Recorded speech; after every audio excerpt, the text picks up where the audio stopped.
അതായത് ഇവിടെ സാധാരണക്കാരായ വോട്ടർമാർക്കും വോട്ട് ചെയ്ത ആളുകൾക്കും പൊതുജനങ്ങൾക്കും ഒരുപക്ഷെ വോട്ട് ചെയ്യാതെ കോൺഗ്രസിനെ എതിർക്കുന്നവർക്കൊക്കെ ഉണ്ടാകുന്നൊരു ഫീൽ ഉണ്ടല്ലോ. ആ ഫീല് വെറുതെ അല്ല, ചുമ്മാതല്ല, ഫീൽ റിയലാണ്. ദാമോദർ പ്രസാദ് വിശദീകരിച്ചു. ആ ഫീല് ഈ ഹൈക്കമാൻഡിന് മനസ്സിലാവില്ല എന്നാണോ? അത് ഹൈക്കമാൻഡിന് മനസ്സിലാകുന്നില്ലെന്നുണ്ടെങ്കിൽ അതിന്റെ പ്രത്യാഘാതങ്ങളും ഹൈക്കമാൻഡ് അനുഭവിക്കേണ്ടി വരും. മറ്റു പല സംസ്ഥാനങ്ങളിലും ഹൈക്കമാൻഡിന് ചിലതൊക്കെ മനസ്സിലാകാതെ പോയതിന്റെ ദുരന്തങ്ങളാണല്ലോ ഇന്നിപ്പോ ആ സംസ്ഥാനങ്ങളിലൊക്കെ അനുഭവിച്ചുകൊണ്ടിരിക്കുന്നത്. ഇത് മനസ്സിലാകാതിരിക്കുക എന്ന് പറഞ്ഞാൽ ഹൈക്കമാൻഡ് ഒന്നും മനസ്സിലാക്കുന്നില്ല എന്ന് തന്നെയാണ് അർത്ഥം. ഇവിടെ വളരെ ജനറലൈസ് ചെയ്തിട്ട് അവര് കൊള്ളാം, ഇവര് കൊള്ളാം, എല്ലാരും കൊള്ളാം എന്ന് പറയുന്നതോടൊപ്പം നമ്മൾ മനസ്സിലാക്കേണ്ട ഒരു കാര്യമുണ്ട്. എന്നാണ് നമ്മുടെയൊക്കെ ഓർമ്മയിൽ കോൺഗ്രസ് ഒരു തെരഞ്ഞെടുപ്പിന് വേണ്ടി ഇത്രത്തോളം കൃത്യമായി ഗ്രഹപാഠം ചെയ്ത്, ഇത്രത്തോളം ഒരു ലോങ് ടൈം പ്ലാനിങ്ങിന്റെ അടിസ്ഥാനത്തിൽ, ഇത്രത്തോളം ഗ്രാസ് റൂട്ട് ലെവലിൽ മൈക്രോ ലെവൽ പ്ലാനിങ് നടത്തിയിട്ടുള്ളത് ഒരു തെരഞ്ഞെടുപ്പ് വിജയത്തിന് വേണ്ടി? അതിനൊരു വാല്യൂ ഇല്ലേ? ഈ വിജയം എന്ന് പറയുന്നത് ഒരു തുടർച്ചയാണ്. ഇത് ഈ നിയമസഭാ തെരഞ്ഞെടുപ്പില് ചില ആളുകൾ കൂടുതൽ ഇടപെട്ടു, അല്ലെങ്കിൽ ആ തെരഞ്ഞെടുപ്പിൽ മാത്രം വലിയ റോൾ അഭിനയിച്ചു. ജോർജ് കൂടി പറ, 2001 തെരഞ്ഞെടുപ്പ് വിജയം ഉണ്ടല്ലോ, 101 സീറ്റ് നേടിയ വിജയം, അതുപോലെ ഇപ്പൊ ഈ 2026 വിജയിപ്പിച്ചു എന്ന് കരുതുന്നത് ഉണ്ടാവുമോ? വലിയ കഷ്ടമാണത്. അതായത് ഇത് രണ്ടും രണ്ട് സാഹചര്യമാണ്. അതായത് ഈ തെരഞ്ഞെടുപ്പ് ഘട്ടത്തിൽ ആരൊക്കെ ചിലർ വന്ന് കൂടുതൽ റോൾ അഭിനയിച്ചു, സ്ഥാനാർത്ഥി നിർണയത്തിൽ വലിയ പങ്കുവച്ചു എന്നുള്ളതല്ല.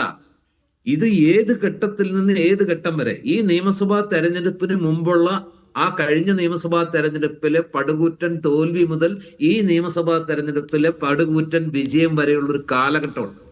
ആ കാലഘട്ടത്തിൽ ഈ പാർട്ടിയെ എങ്ങനെ കൺവെർട്ട് ചെയ്തു എന്നതാണ് പ്രധാനം.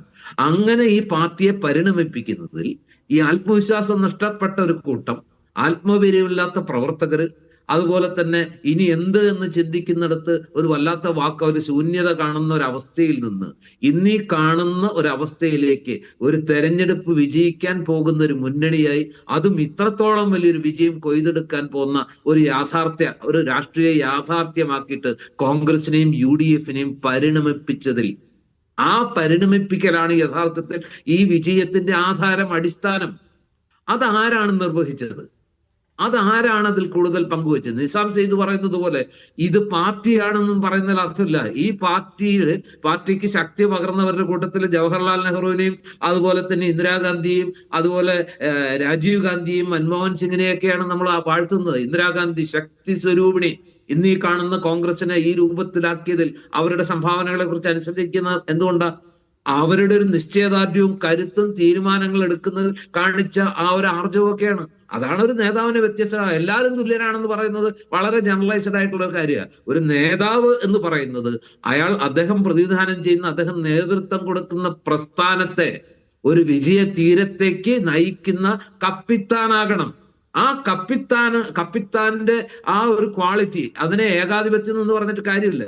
പിണറായി വിജയന്റെ ധാർഷ്ട്യവും ധിക്കാരവും തൂർത്തും അത് തന്നിലേക്ക് മാത്രം അധികാരം ആവാഹിച്ച് ഞാൻ മാത്രമാണ് എല്ലാം, വഴിയും സത്യവും ജീവനും ഞാനാകുന്നു എന്ന് പറഞ്ഞുകൊണ്ട് ബാക്കി എല്ലാവരെയും ഒന്നുമല്ലാതാക്കുന്ന ഒരു ശൈലിയല്ല. നല്ല നേതാവ് പ്രവർത്തകരെ കൂടെ നിർത്തുന്നു, ചേർത്ത് പിടിക്കുന്നു. നമ്മൾ കണ്ട കാഴ്ചയല്ലേ ആ തൃക്കാക്കര തെരഞ്ഞെടുപ്പിന് ശേഷം. ആ തെരഞ്ഞെടുപ്പിൽ ആ നേതാക്കളെ മുഴുവൻ ഒരുമിച്ച് രംഗത്തിറക്കി ഈ ഇടതുമുന്നണി സർക്കാർ, ഇപ്പോഴത്തെ സർക്കാർ ഇറക്കിയ അക്ഷൗഹിണിയെ, ഞാൻ ആ വാക്കുപയോഗിക്കുന്നതിന്റെ കാര്യം, മുഖ്യമന്ത്രി തന്നെ 20 ദിവസത്തോളം അവിടെ ക്യാമ്പ് ചെയ്ത് പ്രവർത്തിച്ചു.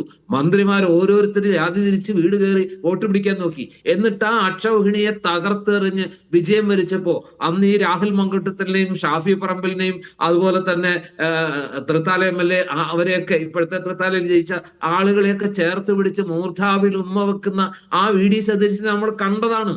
നമ്മൾ കണ്ട കാഴ്ചകൾ അങ്ങനെ മറക്കരുത്.